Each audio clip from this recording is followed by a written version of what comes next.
एक बार फिर अपने सर को झुकाएंगे, आंखों को बंद करेंगे, बहन किसी जात साहब के साथ मिलकर हम शुक्र गुजारी की दुआ। थैंक यू लॉर्ड, खुदा तेरा शुक्र हो। कदूस कदूस मेहरबान प्यारे जिंदा आसमानी बाप, खुदा हम आपकी शुक्रगुजारी करते हैं खुदावन जी, आपके नाम की तारीफ, आपके नाम की तमजीद करते हैं, क्योंकि आप जो तारीफ और तमजीद के लायक खुदावंद हैं, आप जो बुजुर्ग हशमत के लायक खुदावंद हैं।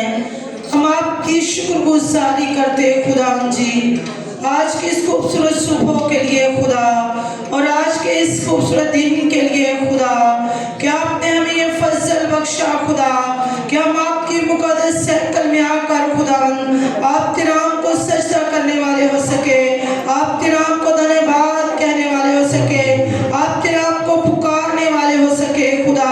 हम आपकी शुक्रगुजारी करते हैं खुदावंद जी, आपकी दी हुई नेमतों के लिए, बरकतों के लिए, बख्शों के लिए खुदा, हम आपकी शुक्रगुजारी करते हैं खुदावंद जी, क्योंकि आप जो यहोवा यरी हैं, आप जो यहोवा यरी हैं, आप जो सब कुछ करने में कादिर खुदावंद है, क्योंकि आसमान आपके तहत और जमीन आपकी चौकी है खुदावंद जी, और इस चौकी पर बैठकर खुदा हम आपके नाम को खुदा इज्जत और जलाल देते हैं खुदावंद जी, आपके नाम को मुबारक कहते हैं खुदावंद जी, क्योंकि आपके कलाम में लिखा है कि शुक्रगुजारी करते हुए उसके फाटकों में और हमद सुना करते हुए उसकी बारगाहों में दाखिल हो, क्योंकि वही हमारा खुदावंद है, उसने हमें बनाया और हम उसके लोग और उसके चिरागाह की भेड़े हैं। वो जो अच्छा चरवाहा है, वो जो हमारा अच्छा उस्ताद है, हम अपने बादशाहों के बादशाह के लिए हम उसकी शुक्रगुजारी करते हैं खुदा,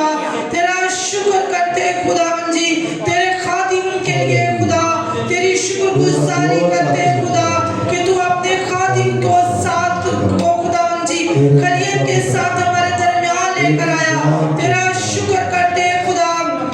मीटिंग पर साहब भाई के लिए खुदा, हम इनके लिए तेरी बरकत को चाहते हैं खुदा, साज बजाने वाले हाथों के बेटे को खुदा, आए खुदा उसके लिए तेरी बरकत चाहते हैं खुदा, साउंड सिस्टम चलाने वाले बेटे के लिए खुदा हम तेरी बरकत चाहते हैं खुदा, सारी क्वायर के लिए खुदा, आए खुदा हम उनके लिए तेरी बरकत चाहते हैं खुदा, जिनके गलों को छू ले खुदा जी, इनके गलों को रागनी बख्श खुदा, जब साज और आवाज एक हो जाते हैं खुदा जी, आपका मस्सा आपकी हजूरी खुदा वहां पर ठहर जाती है खुदा।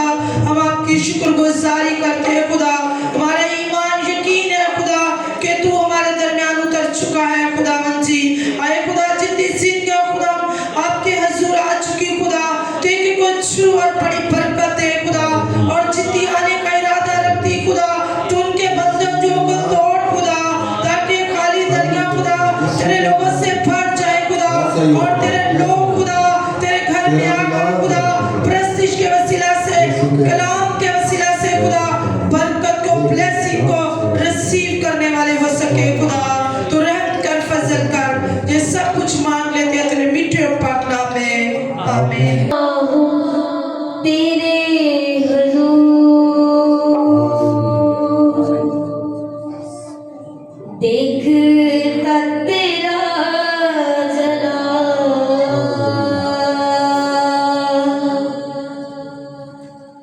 साए में तेरे कदम बस आता है ये ख्याल यीशु पाक है मिलकर कहेंगे यीशु पाक है तू पाक है सजदों पे सजदे करूं यीशु पाक है तू पाक है सजदों पे सजदे करूं अपनी के साथ मिलकर गाएंगे हो यीशु पाक है तू पाक है सजदों पे सजदे तेरे हुजूरी में झुकता रहूं तेरे हुजूरी में झुकता रहूं सजदों पे सजदे करूं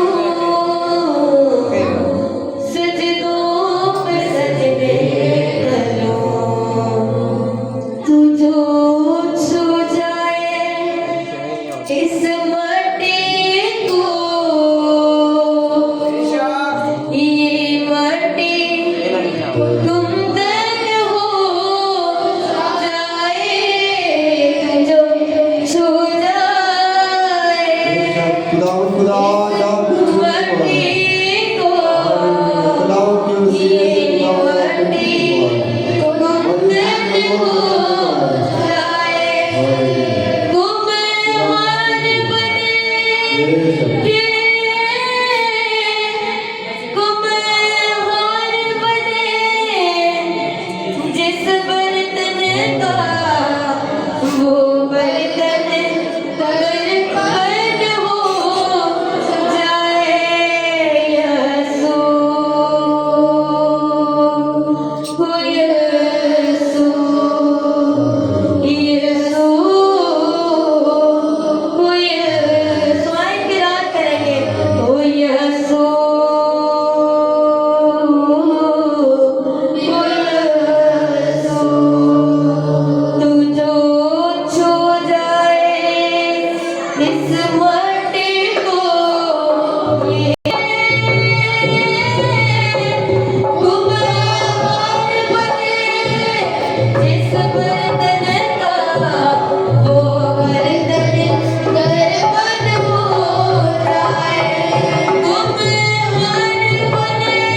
आई दुनिया आई दुनिया आई दुनिया आई दुनिया वो करना चाहते हैं एक अर्ज़ वो करना चाहते हैं वो तेरे बंदे तुझे छूना चाहते हैं वो तेरे बंदे तुझे छूना चाहते हैं। तमाम अजीज अपने सरों को झुकाएंगे, आंखों को बंद करेंगे, खुदावन की हजूरी को महसूस करेंगे और एक दूसरे के साथ मुत्तफिक हो जाएंगे और ये एम और ये इरादा रखेंगे कि आज आसमानी बाप तेरे कलाम के वसीला से मैं नहीं बल्कि यहाँ खड़ी एक एक जिंदगी निजात पाएगी, शिफा पाएगी, बरकत पाएगी। Hallelujah hallelujah. कोई भी जिंदगी इधर उधर कोई ख्यालात ना सोचे मेरे अजीजों, सब मुत्तफिक हो जाए। Hallelujah hallelujah. कदूस कदूस कदूस कदूस कादिर मुतलिक खुदा, आसमानी जलाली फतहमंद कुव्वत वाले खुदा, बादशाहों के बादशाह, लश्करों के रब खुदावंद, मैं तेरा शुक्र अदा करता हूँ। मैं तेरी तारीफ, तेरी हमद और तेरी तमजीद करता हूँ, तुझे सजदा करता हूँ। आसमानी बाप, हम सब ने मिलकर इज्तिमाई तौर पर तेरी प्रस्तिश की और खुदा बाप हमने रूह और सच्चाई के साथ खुदावंद तेरी प्रस्तिश की और तुझसे बरकत को हासिल किया। आसमानी बाप, अभी वक्त है खुदावंद खुदा तेरे जिंदगी व कलाम को सुनने का और खुदा बाप मैं तेरे हुजूर मिन्नत करता हूँ कादिर मुतलिक खुदा। खुदावंद खुदा, हम जितनी जाने यहाँ मौजूद हैं, आसमानी बाप तू एक एक जिंदगी को ये तौफीक बख्श खुदावंद खुदा कि हम तेरे कलाम को, तेरे गहरे भेदों को सुनने और समझने वाले हों। आसमानी बाप, तेरे खादिम, तेरे बंदा को खुदावंद तेरे पाक लहू में छुपाता हूँ खुदावंद खुदा, जिसके वसीला से आज हम तेरे कलाम को सुनने को है, जिसके वसीला से आज हम तेरी बरकत को रिसीव करने को है। आसमानी बाप, ये तेरा फजल और तेरा रहम है कि तू बार बार हमें ये मौके अता करता है और आसमानी बाप तूने हम सबको जिंदों की जमीन पर रखा है, हम सबको बीमारियों, मुश्किलों, परेशानियों से बचा कर रखा है। आसमानी बाप, मैं तेरा शुक्र अदा करता हूँ आज की सारी प्रस्तिश के लिए, सारी इबादत के लिए और ये तमाम जिंदगियों के लिए मैं तेरी शुक्रगुजारी करता हूँ। इस खूबसूरत वक्त के लिए मैं तेरी शुक्रगुजारी करता हूँ। तेरे खादिम, तेरे बंदा की मौजूदगी के लिए मैं तेरा शुक्र अदा करता हूँ। और आसमानी बाप, एक बार फिर पूरी जमात को तेरे कंट्रोल में दे, तेरे खादिम, तेरे बंदा को तेरे कंट्रोल में दे।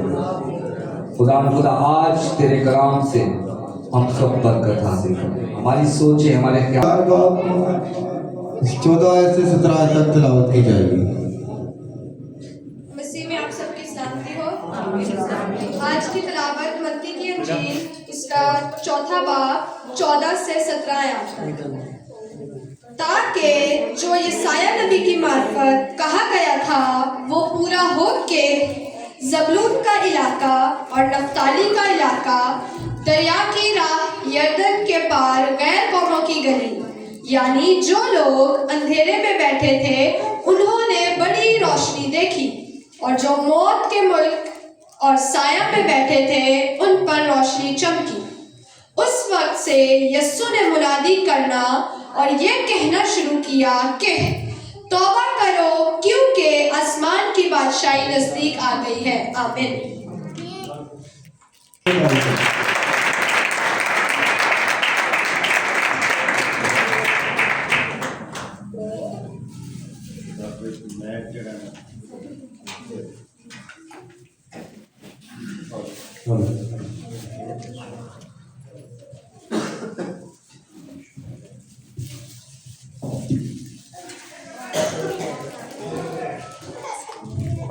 यीशु मसीह के जिंदा जलाले के दूसरा में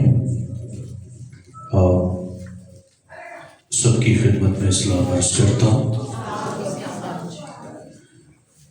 मैं दिल से शुक्रगुजार हूँ आप सभी का कि आप खुदा से मोहब्बत करने वाले लोग हैं और खुदा भी आपसे मोहब्बत करता है, खुदा भी आपसे मोहब्बत करता है। सो आपने हवाला सुना है, मत्ती रसूल की अंजील है 4 बाब और 14वीं आयत से लेकर 17वीं आयत तक हमने तिलावत सुनी है। हमारा मज़मून क्या है? उम्मीद। कलीसिया ऊंची आवाज में हमारा मज़मून क्या है? उम्मीद। उम्मीद क्या चीज है? उम्मीद, उम्मीद क्या है? उम्मीद किसे कहते हैं? उम्मीद किसी भी चीज की आप लगा सकते हैं ना।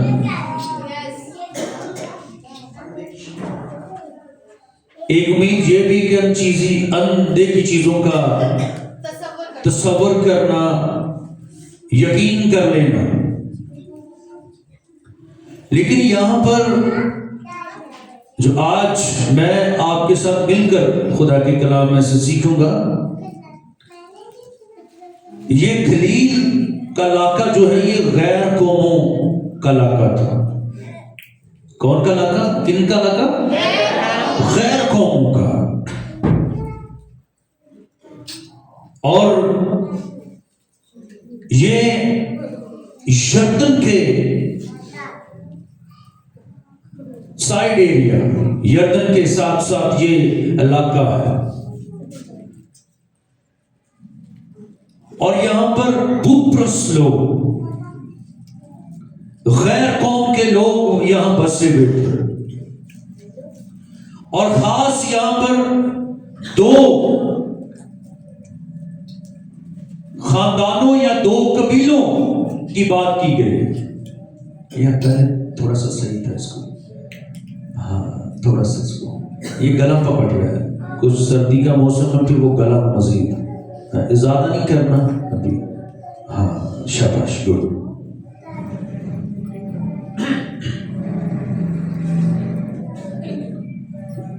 और ये 2 खानदान यहां पर उनको यहां मुतारिफ करवाया गया। कौन से 2 खानदान है? कौन से?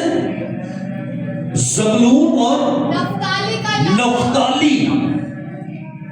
ये याकूब के बेटे, याकूब के 12 बेटे, और उनमें से ये ज़बूलून और नफ्ताली जो है ये गैर कौमों के इलाका के अंदर रह रहे थे, यर्दन के पार। और जो 10 कबीले हैं वो यर्दन के पार गए। ये 2 इलाके, ये 2 कबीले कहां पर रुके? यर्दन के इस पार, यानी उस पार नहीं गए, ये इसी तरफ रुके। अगर यशवा की किताब को आप पढ़ें तो इनका आपको पता चल जाएगा। ये इन्होंने यशवा से कहा कि भाई हम यर्दन पार नहीं जाएंगे, हम यहीं पर ठहरेंगे, हम और जंग नहीं कर सकते, हम में इतनी बुसात नहीं, ताकत नहीं, हम आगे नहीं बढ़ेंगे। तो यशवा ने कहा कि जैसी आपकी मर्जी है, अगर आपको बेहतर लगता तो आप यहीं पर रुक जाए। लेकिन आप सोचेंगे जब गैर कौमों में ये बस गए, गैर कौमों में ये लोग रह रहे थे, तो इनकी सारी जो तवज्जो है, जो इनका रहन सहन है, वो गैर कौमों की तरह हो गया। कैसा हुआ? गैर कौमों की तरह। और मुकद्दस कलाम के अंदर आपने सरफरिस्त इस बात को सुना है कि ये गैर कौमों की दलील थी। किसकी दलील थी? गैर कौम यहां पर बसे हुए थे। गैर कौमों में ये दोनों कबीलों ने गुजर बसर शुरू कर दिया। सो लिखा है कि ये गलील का इलाका है और गलील भी गैर है। कोई खुदा दर्श यहां पर नहीं है। यहां पर कोई खुदा दर्श नहीं है, खुदा परस्त नहीं, बल्कि गैर कौम है जो देवताओं की प्रस्तुति करने वाले, बुतों की प्रस्तुति करने वाले, जादूगरी और हर तरह की बदकारी करने वाले लोग यहां बसे हुए थे। लेकिन ये जो दो कबीले हैं,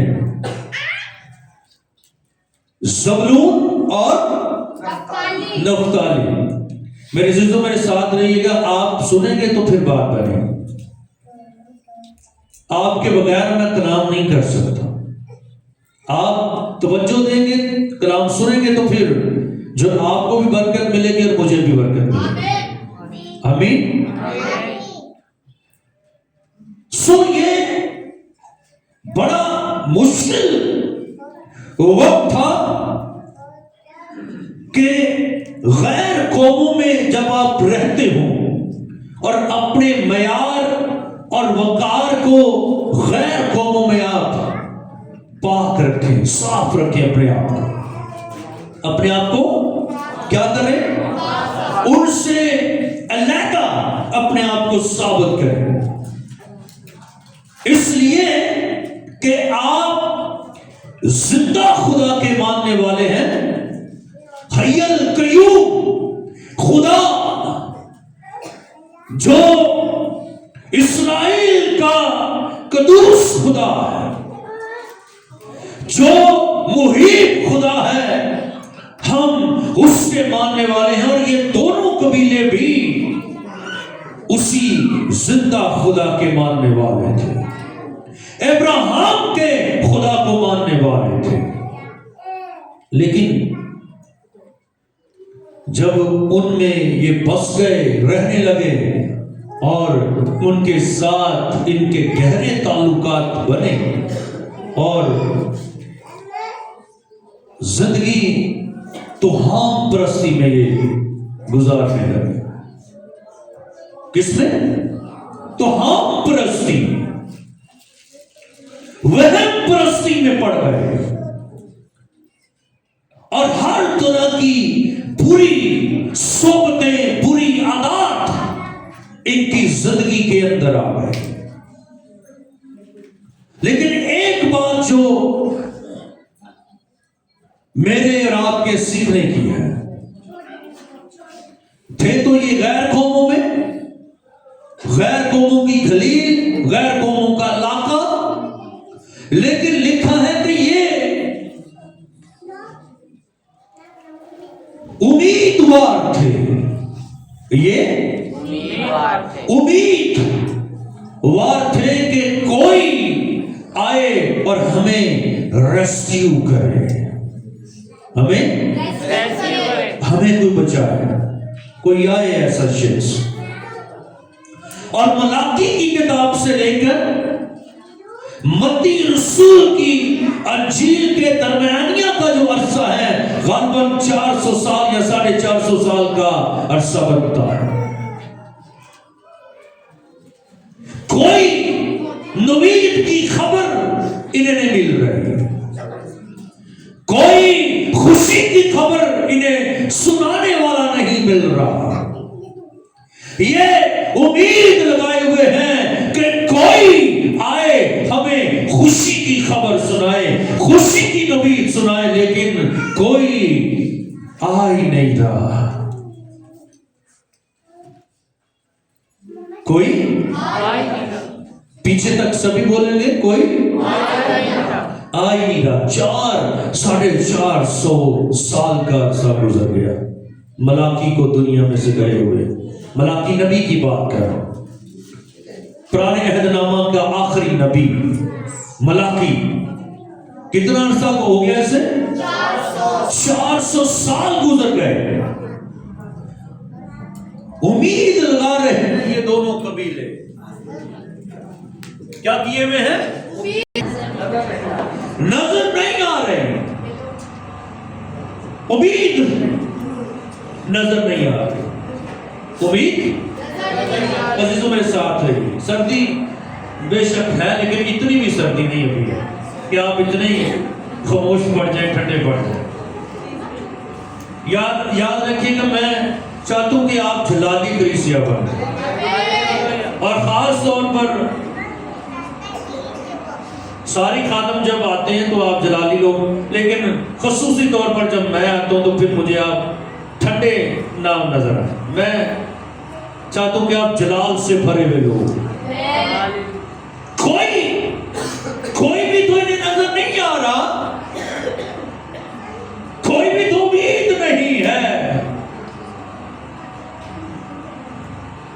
कोई ऐसा है ही नहीं। इतना अरसा गुजर चुका है, मिस्र की गुलामी में से खुदा इसलिए निकाल कर लेकर आया कि ये एक आजादाना जिंदगी गुजार सके, ये एक खूबसूरत जिंदगी गुजार सके। लेकिन गैर कौमों की गलील में रहने की वजह से, गैर कौमों में रहते रहते उन जैसा मजाज इनका हो गया, उन जैसी फितरत इनके अंदर आ गई, उन जैसे काम इन्होंने अपना लिए। लेकिन इन्हें उम्मीद नजर आ रही है कि कोई आएगा, कोई आएगा जो हमें अंधेरे से निकाल कर रोशनी के अंदर गामजन करेगा। अंधेरे से निकाल कर रोशनी में गामजन करेगा, लेकर जाएगा। उम्मीद लगाए हुए हैं ये दोनों कबीले, हैं याकूब की असल नस्ल है दाऊद के, याकूब के सुल्ब से पैदा हुए, इसलिए उनके अंदर ये उम्मीद भी है, क्योंकि याकूब खुदा का पसंदीदा शख्स गुजरा है वह जमीन पर। सो लिखा है कि जब ये इतना अरसा गुजर चुका है और उम्मीद लगाए हुए हैं, और एक दिन 450 साल के बाद एक ऐसा नजात दहिंदा दुनिया के अंदर आया, एक ऐसा शख्स आया जिसके बारे में लिखा है कि उसके बांधे हुए को कोई और खोले हुए को कोई बांध नहीं सकता। जो उसने खोल दिया है उसे कोई बांधने की औकात नहीं रखता, जुर्रत नहीं रखता। उसने जब इस इलाका को विजिट किया, देखा, लिखा यीशु मसीह नासरत से, एक साथ इलाके थे गलील और नासरत, इसलिए यीशु मसीह का नाम भी है वो नासरी कहलाए। वो नासरत से चलते चलते इस इलाके के अंदर जब आया तो कलामे खुदा की मैं अबरात आपके लिए पढ़ता हूं, लिखा है 16वीं आयत से, यानी जो लोग अंधेरे में बैठे थे उन्होंने बड़ी किन्होंने जो कहां बैठे थे? अंधेरे में बैठे हुए थे, लेकिन उन पर बड़ी रोशनी चमकी, रोशनी उन्होंने देखी। और रोशनी है कौन रोशनी था? यीशु मसीह आए और उन्होंने देखा कि ये सुबह का रोशन सितारा जो आ चुका है, ये हमें रोशनी की राह दिखाएगा। Hallelujah, hallelujah. रोशन सितारा, सुबह का चमकता हुआ सितारा जब उन्होंने देखा, जिसके बारे में कि वो खुदा का बेटा है और उस पर ईमान लाने वाले मौत से निकलकर जिंदगी के अंदर चले जाते हैं। आमीन, हालेलुया। जिसने कहा राह हक जिंदगी, जिसने कहा राह हक जिंदगी, जिसने कहा राह हक जिंदगी, ऊंची आवाजों में सभी बोलेंगे, जिसने कहा राह हक जिंदगी, जिसने कहा राह हक जिंदगी, जिसने मुझे देखा मैं और बाप, जिसने मुझे देखा उसने मैं और बाप, मैं और बाप एक है। जिसने मुझे देखा उसने बाप को देखा। मैं और बाप एक हैं। जिसने मुझे देख लिया वो समझे के बाप को देखा है, खुदा को देखा। लिखा है जब उन्होंने यीशु को देखा तो उन पर रोशनी चमकी, रोशनी उन्होंने देखी। बड़ा मुश्किल मैसेज है आज, आपको थोड़ी सी मुश्किल लगेगी समझने में, लेकिन मैं आपको समझा दूंगा। हालेलुया। मैं आपको समझाऊंगा कि आपने किस तरह से इसे अपनी जिंदगी के अंदर लेना। सो लिखा है कि जो अंधेरे में बैठे हुए थे उन्होंने बड़ी रोशनी देखी, और जो मौत के कहां पर बैठे थे, आपकी बारी में बाइबलों पर तवज्जो करें। मौत के मुल्क और साया में बैठे। जो मौत के मुल्क और साया में। अच्छा, बाइबलें किन किन के पास है? अपनी अपनी बाइबल, अपनी बाइबल पर तवज्जो करें। क्या लिखा है? ऊंची आवाजों में सभी पढ़ेंगे। आप पढ़े लिखे लोग हैं। हम आवाज होकर, एक जान होकर आपने ऊंची आवाज में कहा जी। भाई साहब क्या लफ्ज है?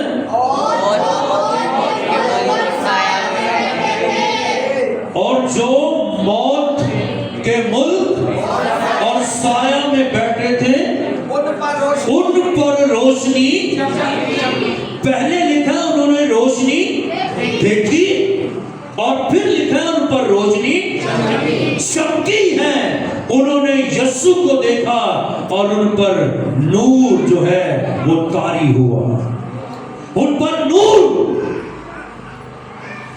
और नूर का मंबा, नूर का सरचश्मा जो है उन्होंने देखा। तो लिखा कि उन्होंने कहा कि ये तो नूर की राह दिखाने वाला, नूर की बातें करने वाला। सो मेरे अजीज बहन भाइयों, हमें यीशु मसीह ने नूर से मुतारिफ करवाया कि नहीं? यस या नो? करवाया ना? हम भी मौत और अंधेरे में जिंदगियां गुजार रहे थे ना? की ख्याल अयूब भाई? अंधेरे में बैठे हुए थे। आज भी कई लोग अंधेरे में जिंदगी गुजार रहे हैं। वो आज भी उम्मीद लगाए हुए कि कोई और हमें आकर निकाले, कोई और बचाए। भाई कोई और नहीं आएगा, खुदा ने एक ही उसका बेटा था, वाहिद बेटा, जलाली बेटा, अलाही बेटा एक ही था जो उसने आपके लिए बख्श दिया है, भेज दिया है, ताकि आप उस पर ईमान लाएं और हमेशा की जिंदगी पाएं। एक ही खुदा का बेटा था, इकलौता बेटा, खैरफानी बेटा, लासानी बेटा एक ही था जो खुदा ने आपके लिए बख्श दिया है।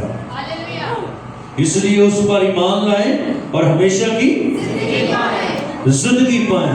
और लिखा जो मौत के मुल्क और साया में बैठे थे उन पर रोशनी चमकी।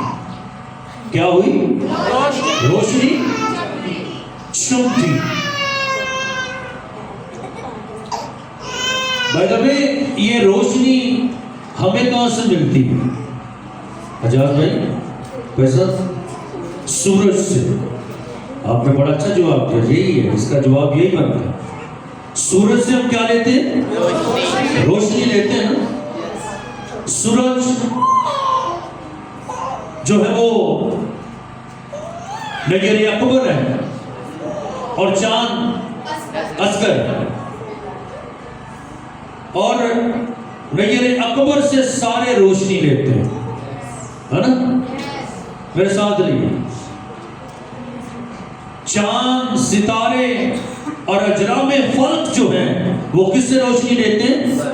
सूरज से रोशनी लेते हैं। अगर सूरज इनको रोशनी ना दे तो ये खुद से रोशन नहीं हो सकता। क्यों नहीं रोशन हो सकता?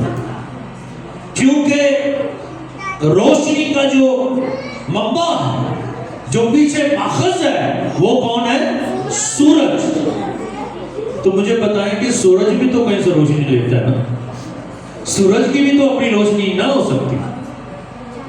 अगर सूरज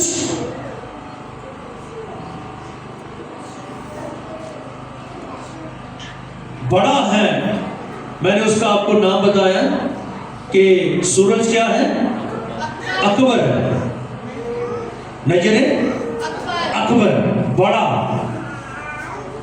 लेकिन इससे भी कोई बड़ा है। हालेलुया।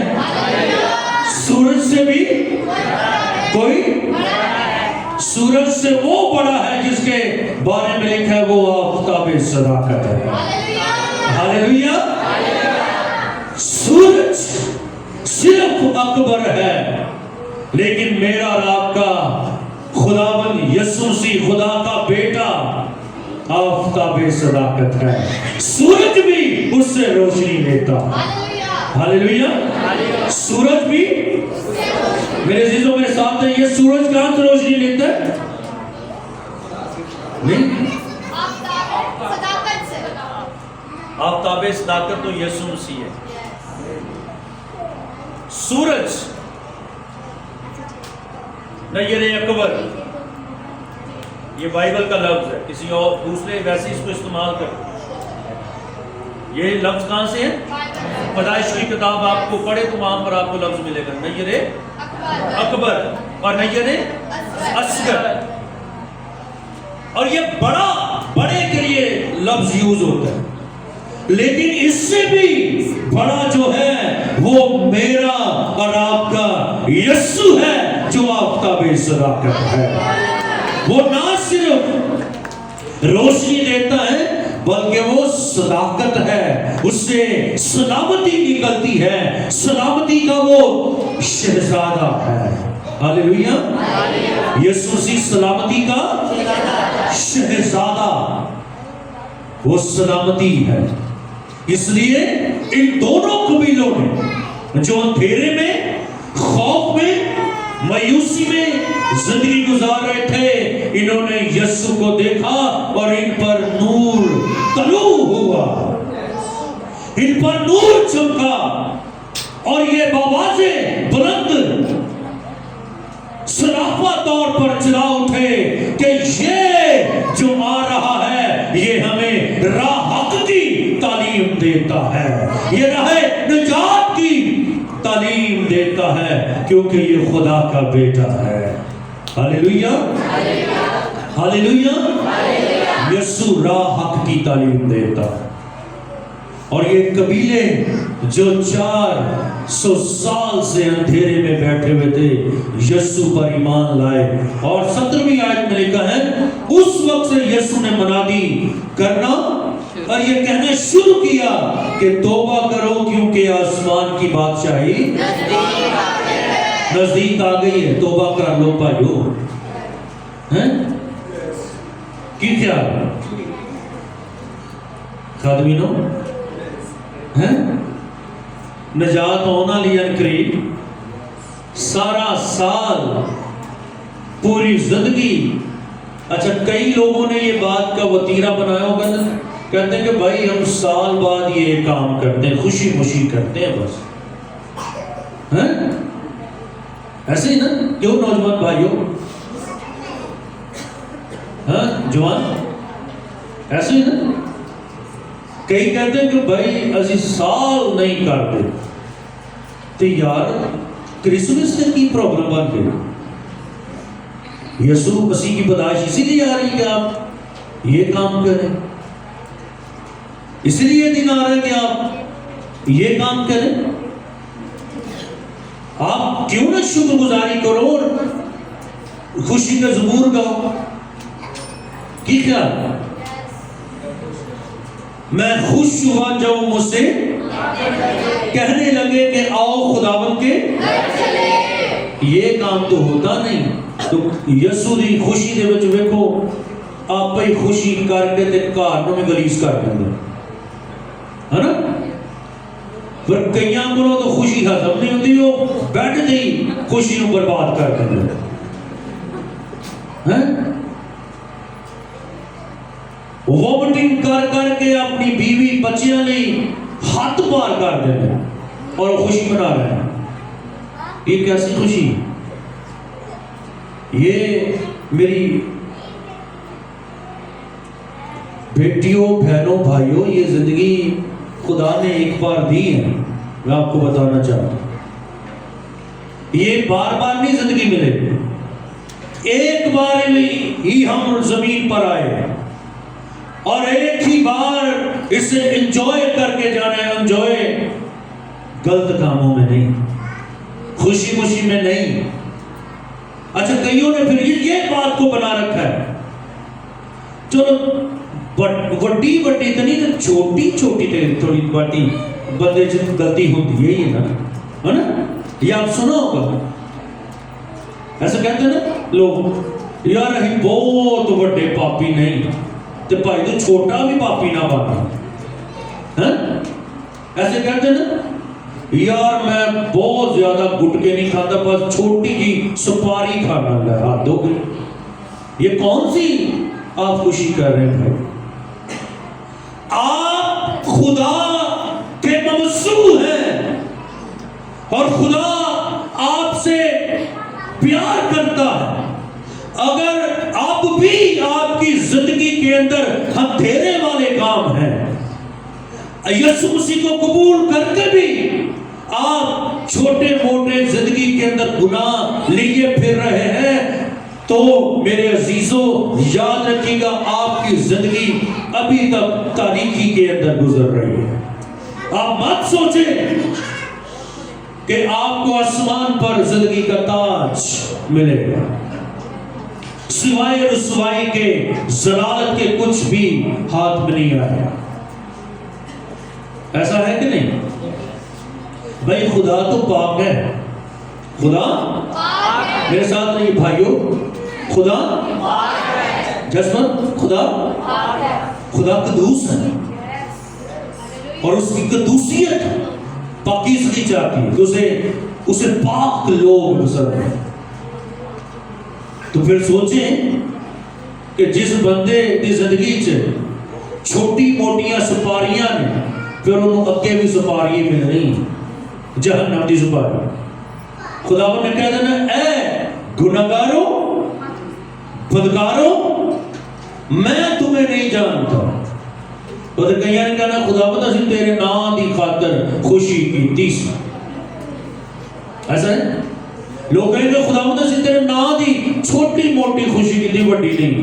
खुदावन कहेंगे, ऐ बदकारों, ऐ गुनाहगारों, उस मौत के अंदर, जहन्नम के अंदर फरिश्तों को खुदावन कहेंगे, इन्हें वहां डाल दो जहां अबदी मौत है, रोना और दांतों का सिर्फ एक दिन का नहीं है मेरे अजीजों, सिर्फ 2 दिन का नहीं है, 3 दिन का नहीं है, 4 दिन का नहीं है, हफ्ते का नहीं है, बल्कि अबदी रोना होगा वहां पर। और बाइबल मुकद्दस में लिखा है, मत्ती की अंजील के अंदर लिखा है कि वहां पर जो कीड़ा है वो मरता नहीं है। अब कब्र का तो कीड़ा मर जाना हफ्ते बाद, 2 बार, महीने बाद, लेकिन वहां का जो कीड़ा है वो कभी मरता नहीं, वो खाता ही रहे, जिਵੇਂ सुपारी खाते रहे ना, थोड़ी थोड़ी मूंछ। इसी तरह वहां पर कीड़ा अजियत दुख और परेशानी में मुब्तला करेगा, और फिर लोग कहेंगे खुदावंद उस वक्त मौका नहीं होगा। और बाइबल में लिखा है खुदावंद कहेंगे बेटा याद कर, जिस तरह वो मीर शख्स को खुदावंद ने कहा ना, बेटा क्या कर, याद करके अपनी जिंदगी में तू बड़ियां खुशियां कर चुका है, अब इस जहन्नम में तेरा हिस्सा बकरा होगा। सो मेरे अजीज बहन भाइयों, ये कबीले रोशनी के मुंतजर थे, और इन्होंने जब यीशु को देखा तो बादशाह इल्फास में बिलबला उठे कि ये खुदा का जो बेटा है, ये राह हक की और रोशनी की उम्मीद लेकर आ रहा है। ये हमेशा की जिंदगी की खबर देता है। जो यीशु पर ईमान ले आते हैं उनके अंदर से पाकीज़गी और पाकीज़गी की कुदरत अय्यां होती है। Hallelujah, hallelujah. उनकी जिंदगी के अंदर से पाकीज़गी अय्यां होती है, जो पाकीज़गी को बरकरार रखते हैं। याद रखें, पाकीज़गी को हासिल कर लेना ये बड़ी बात नहीं है, पाकीज़गी को कायम रखना, बपतिस्मा लेकर उसके बाद अपना किरदार मयार पाकीज़गी में गुजारते रहना जब तक आप रूह जमीन पर हैं, ये बड़ी बात है। और ये तो जिंदगियों का अगर हम जायजा लें तो हाल जो है वो बेहाल ही होगा। अजू भाई ऐसे है ना, और हम कहेंगे कि हम रास्तबाज हैं, हम दुआ भी करते हैं और खादमों को शुक्रगुजारी भी देते हैं, कोई हासिल नहीं होगा जब तक आपकी जिंदगी पाक, खुदा कदूस है, खुदा बुजुर्ग है, और जरूर है कि उसके लोग भी कैसे बने, पाक लोग बने। आमीन। यशाया नबी का एक सहीफा देखेंगे, यशाया नबी का सहीफा, उसका 9वां बाब, उसकी पहली 3 आयतें भाई साहब पढ़ेंगे ऊंची आवाज में जरा। यशाया नबी का सहीफा 9वां बाब है और उसकी पहली 3 आयतें। लेकिन अबूबकर की तैरती जाती रहेगी, उसने कदीम जमाना में ज़बूलून और नफ्ताली के इलाकों को जलील किया। एक मिनट बस, क्या लिखा है पहली आयत में? लेकिन अधो गोहें, ये आप इस तरह सोचेंगे जैसे गुनाह की गंदगी होती है ना, अधो गोहें। खुदा क्या करेगा,